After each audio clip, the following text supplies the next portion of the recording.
હાલો મિત્રો, નમસ્તે. સ્વાગત છે તમારું ગુજરાત ગવર્મેન્ટ એકેડમી યુટ્યુબ ચેનલમાં. આજના સેશન વિડીયોમાં આપણે વાત કરવાની છે રેલવે ગ્રુપ ડીની જે અગાઉ જે ફોર્મ ભરાઈ ગયા છે, જેની પરીક્ષાની તારીખ જારી થઈ ગઈ છે, તેના વિશે સંપૂર્ણ માહિતી એક જ વિડીયોમાં મેળવીશું.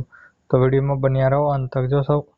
જો તમે ચેનલમાં નવા હોય તો ચેનલને સબસ્ક્રાઇબ કરી દો અને વિડીયોને લાઇક કરીને જણાવો કે તમે વિડીયો ક્યાંથી જોઈ રહ્યા છો. હવે એક બાદ આપ સ્ટેપ બાય સ્ટેપ વાત કરીએ સંપૂર્ણ પરીક્ષાની તારીખ વિશે, સ્થળની માહિતી કેવી રીતે મેળવવી, કોલ લેટર વિશે સંપૂર્ણ માહિતી કેવી રીતે મેળવવી, કેટલી જગ્યાઓ માટે પરીક્ષા લેવામાં આવશે, કઈ તારીખે પરીક્ષા લેવામાં આવશે, સંપૂર્ણ માહિતી એક જ વિડીયોમાં, તમામ પ્રશ્નોના જવાબ તમને એક જ વિડીયોમાં મળી જશે. તો બન્યા રહો વિડીયોમાં અંત તક.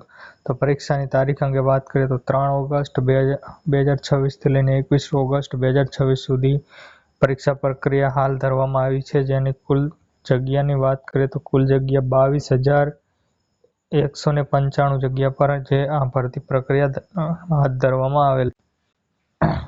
લેખિત પરીક્ષા 2026માં યોજાશે. લેખિત પરીક્ષા 3 ઓગસ્ટ 2026 લઈને 21 ઓગસ્ટ 2026 સુધી લેવામાં આવશે.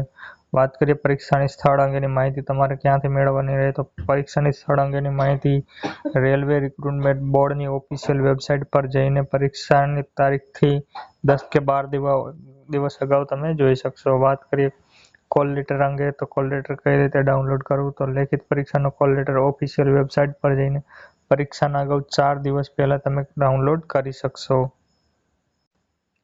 વાત કરીએ આગળ હવે વિડીયોમાં તો કુલ જગ્યા તો તમને ખબર જ છે 22,195 જગ્યા પર ભરતી પ્રક્રિયા હાથ ધરવામાં આવેલ છે. તેના વિશે વાત કરીએ પરીક્ષા પ્રોસેસ અંગે તો CBT એટલે કે કોમ્પ્યુટર આધારિત પરીક્ષા રહેશે. ત્યારબાદ તમારું ફિઝિકલ લેવામાં આવશે, ત્યારબાદ ડોક્યુમેન્ટ વેરિફિકેશન કરવામાં આવશે અને આખરીમાં મેડિકલ કરવામાં આવશે. આ 4 સ્ટેપ જો તમે ડિક્લેર એટલે કે કમ્પ્લીટ કરી નાખ્યા અને તેમાં તમે પાસ થઈ ગયા તો તમારું નોકરી પાકી એમ જ સમજી લેવું. ત્યારબાદ વાત કરીએ લાયકાત અંગે તો સામાન્ય રીતે ધોરણ 10મું પાસ સાથે ITI અથવા તો NSC નો કોર્સ કરેલો હોય તો તમે આમાં એલિજિબલ ગણાવ છો. જો તમે ખોટી માહિતી ભરેલી હશે તો ડિક્લેર કરવામાં આવશે. વાત કરીએ ઉંમરની તો 18 થી લઈને 33 વર્ષ સામાન્ય ઉંમર રાખવામાં આવેલ હતી.